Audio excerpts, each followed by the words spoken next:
Hola amigos, ¿cómo están? Miércoles 1 de julio, ya estamos con cambio de mes, entrando derechamente a lo que es invierno en Chile, con un nuevo programa de Ciberlegal. Hoy día vamos a terminar nuestra serie que habíamos visto durante junio, referente a esta empresa familiar, este directorio que se había formado, se había profesionalizado, este dueño de empresa que había decidido tomar esta decisión tan relevante para salir un poco de esta sinergia. Ustedes saben y han escuchado seguramente a veces que uno puede estar 20 años haciendo algo y si lo está haciendo mal, simplemente va a estar perfeccionando sobre lo malo que se está haciendo. Entonces, el formar este directorio por parte de este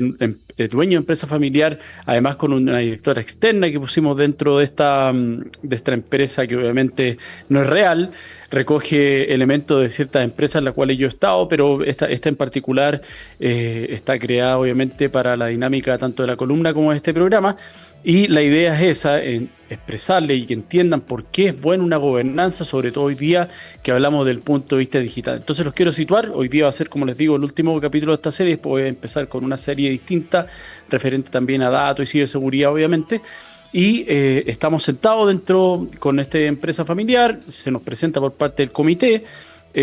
una presentación referente a temas de datos, la base de datos, cómo van a ser tratadas. Hay un nuevo proyecto que se va a liderar con un externo y cuando el dueño de la empresa familiar le parece perfecta esta presentación y va a pedir obviamente a los demás integrantes del directorio que pasen a votar, que él va a sentir que está por aprobar este proyecto, la directora externa levanta la mano y nos pregunta, hace dos preguntas que son bien incómodas. Uno, cuáles son los datos que están comprometidos en el evento que existe una fuga de ellos, un ciberataque, algún virus que robe o por ejemplo, simplemente use estos datos que no son nuestros, hay datos nuestros y datos de clientes, y cuál va a ser el costo de solucionar el problema antes y después de que ocurra este ciberataque, llamémoslo en este caso en particular, o este incidente. Obviamente esa pregunta va a incomodar a toda la mesa porque todos nos habíamos focalizado en las virtudes del proyecto. Siempre un proyecto cuando está presentado en una PPT, en un PowerPoint,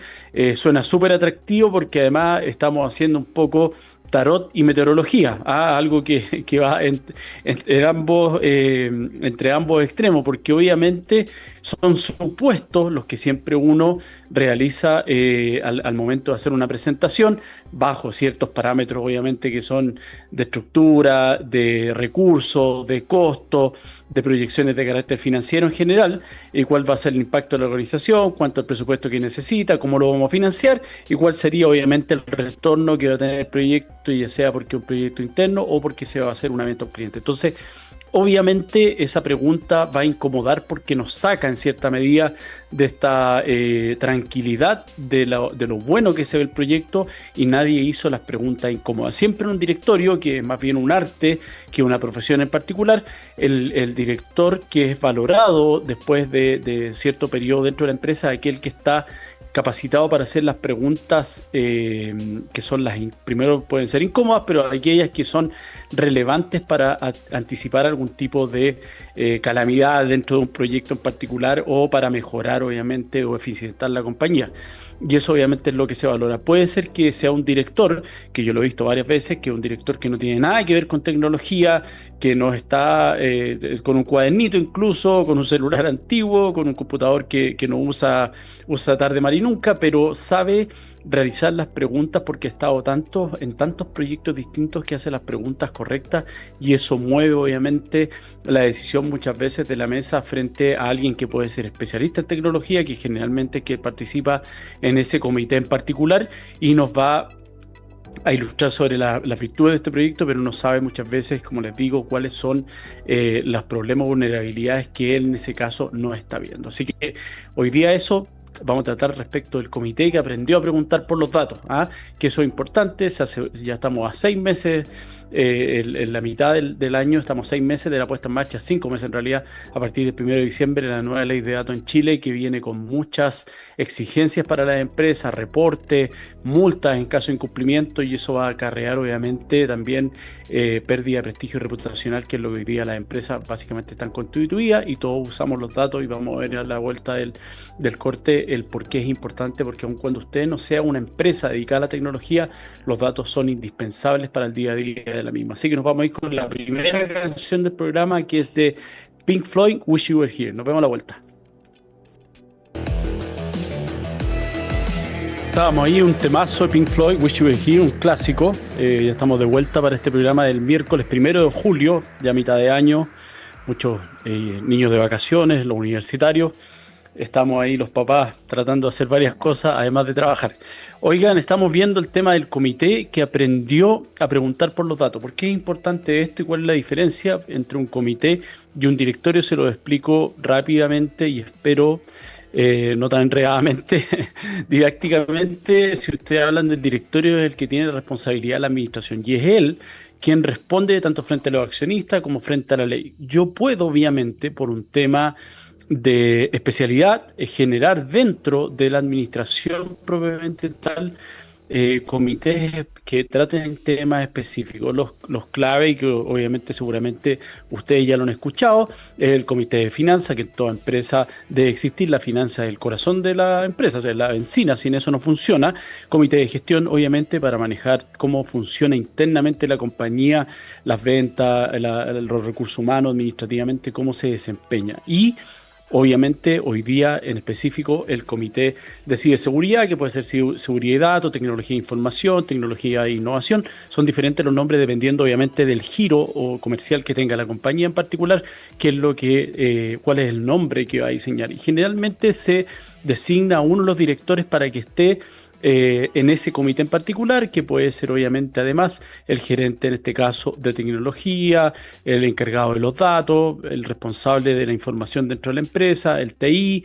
varias personas que estén ahí dentro de los proyectos que se van asignando y que después ese comité, cada uno, cada dos, cada 3 meses, dependiendo obviamente de la agilidad que tenga la empresa para ir moviéndose, vamos a pedirle que vaya a rendirle cuentas y a exponer frente al directorio cuáles son los avances que ha presentado. Y esta es un poco la escena que les planteé al comienzo. El comité va y le presenta a través, por ejemplo, del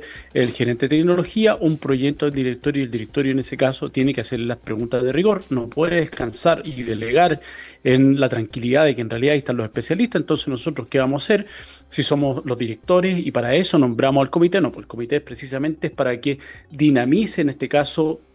la gestión, pero la supervisión, la administración de la compañía la lleva en sí el directorio y ahí va a depender claramente del tipo de sociedad en el cual estemos, pero nos referimos en general a la sociedad anónima,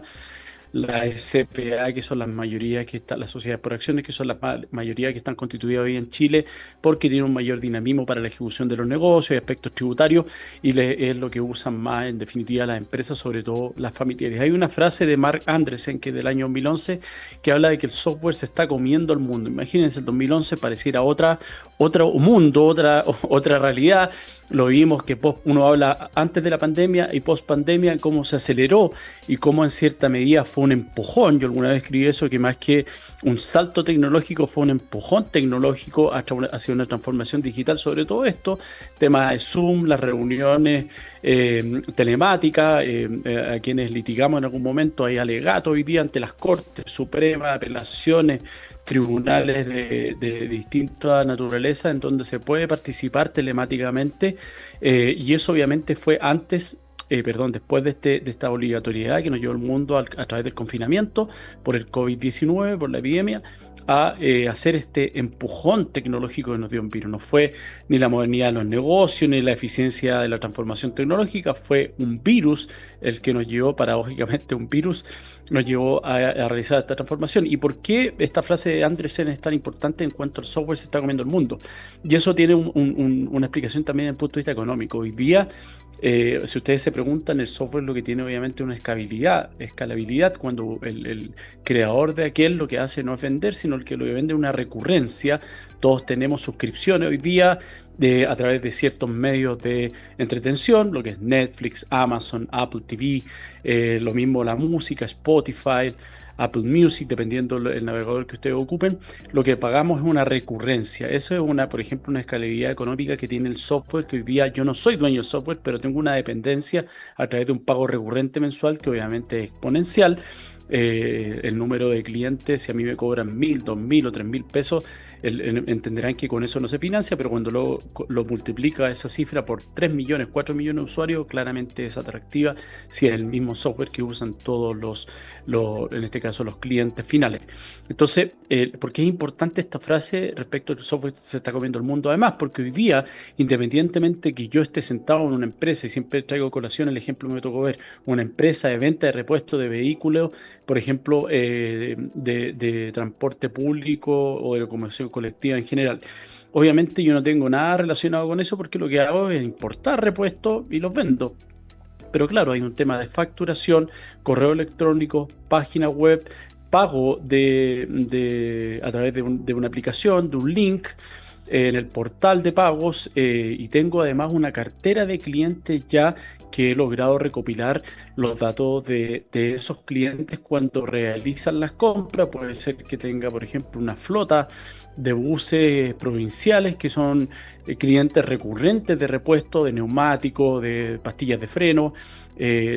Todo lo relativo en este caso obviamente se desgastan y se malogran con mayor rapidez por la cantidad de kilómetros que recorren. Entonces, todos esos datos que yo tengo son de clientes recurrentes que los tengo donde alojados obviamente en la base de datos. Entonces ahí yo ya necesitaría hoy día tener una gobernanza de datos. ¿Qué ocurre en el caso, traigámonos el ejemplo de la columna del día lunes y del inicio de este programa, referente a, me presentan este proyecto respecto de la eficiencia de esa base de datos, cómo podríamos, por ejemplo, escalar otro negocio a través de un producto distinto, que tenga una recurrencia, por ejemplo, en el caso, usando la base de datos que había sido entregada para un fin distinto, que por ejemplo era la venta de repuestos o una newsletter respecto a las novedades del mercado en repuestos, no sé, japoneses, chinos o coreanos. Entonces yo estoy usando ahí en ese caso con un fin distinto al cual se me fue entregado la voluntad, en este caso, del uso de datos del cliente y las fuentes de licitud. Ahí hay un tema más técnico legal que sería discutible, pero ahí está bien la pregunta que en este caso hizo la directora externa. Bueno, ¿qué pasa con esa base de datos? ¿Qué ocurriría si somos fruto de un ciberdelito? Roban esa base de datos, la venden, la encriptan o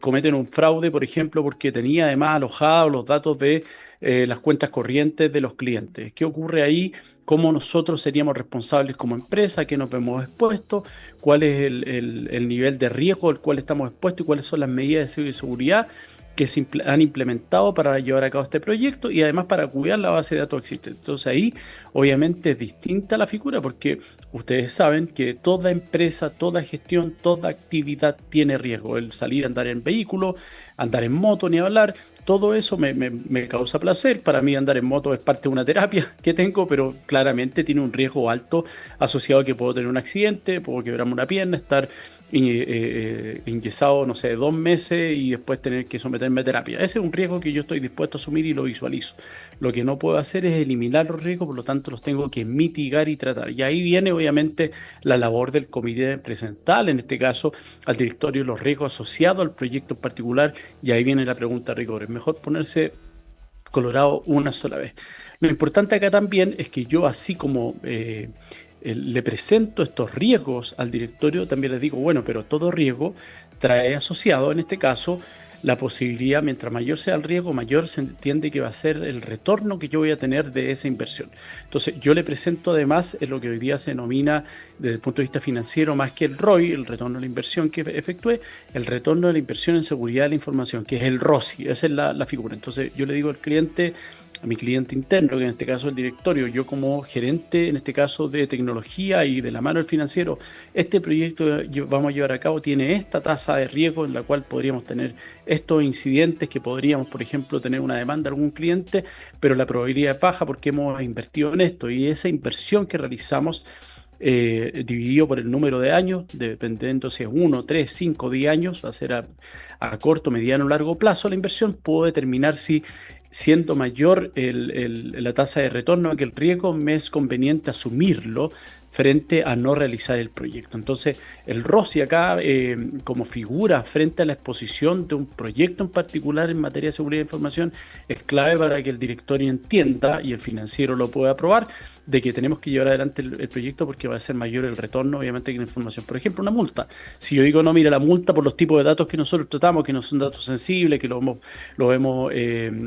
realizado las inversiones en materia así de seguridad para protegerlos, por lo tanto sería un evento que no estaría previsto y la multa sería demasiado baja, por ejemplo, no sé, 2 millones de pesos frente al retorno que vamos a tener, que es un negocio recurrente de 5 millones de pesos mensuales, claramente la inversión vale la pena y el descuento que vamos a tener ni siquiera va a pegar en la utilidad, vamos a tener menos utilidad, pero no vamos a pasar a tener un costo ni un gasto que nos va a impactar, por ejemplo, en la caja o en los créditos que tengamos que hacer para solventar esa multa en particular. Así que eso es lo importante, que no solo tengamos claridad respecto de el proyecto que estamos presentando, la tasa de éxito, sino además cuáles son las medidas de mitigación, los riesgos de ciberseguridad respecto a los datos, cómo lo estamos tratando, pero además cuál va a ser la inversión y el retorno que vamos a tener, aun cuando se produzca uno de los posibles eventos que hemos pronosticado, porque ustedes saben que así como el WannaCry en su momento fue un evento, así como el virus, el coronavirus tampoco lo podían prever,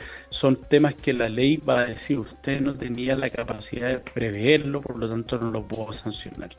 Si era un ciberataque común y que no tenía ninguna barrera, la ley me va a sancionar y incluso podría ser un tema de responsabilidad de carácter penal, que obviamente es mucho más grave desde el punto de vista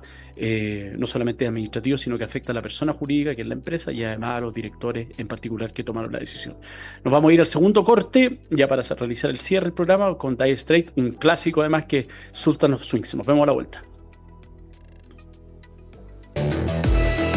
Y amigos, estamos de vuelta ya para el cierre ciberlegal, hoy día miércoles 1 de julio. El último capítulo de la serie que creamos en junio de esta empresa familiar. Para ir cerrando, solamente 3 tips. Uno, pregúntenle obviamente ustedes a sugerencia cuáles son los datos que ustedes hoy día manejan respecto del cliente y los datos también internos, que es nuestro cliente interno,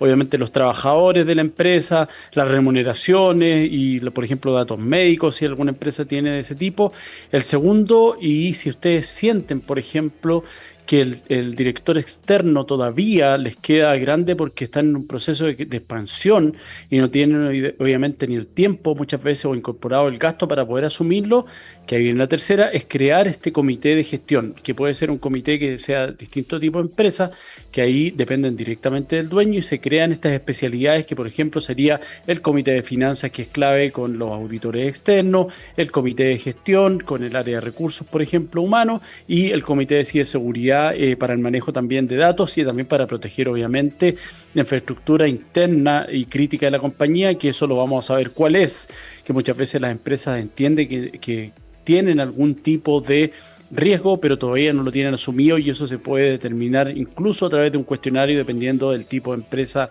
que sea. Pero para que ustedes se hagan una idea, así como la guerra entre Rusia y Ucrania, la guerra en Medio Oriente,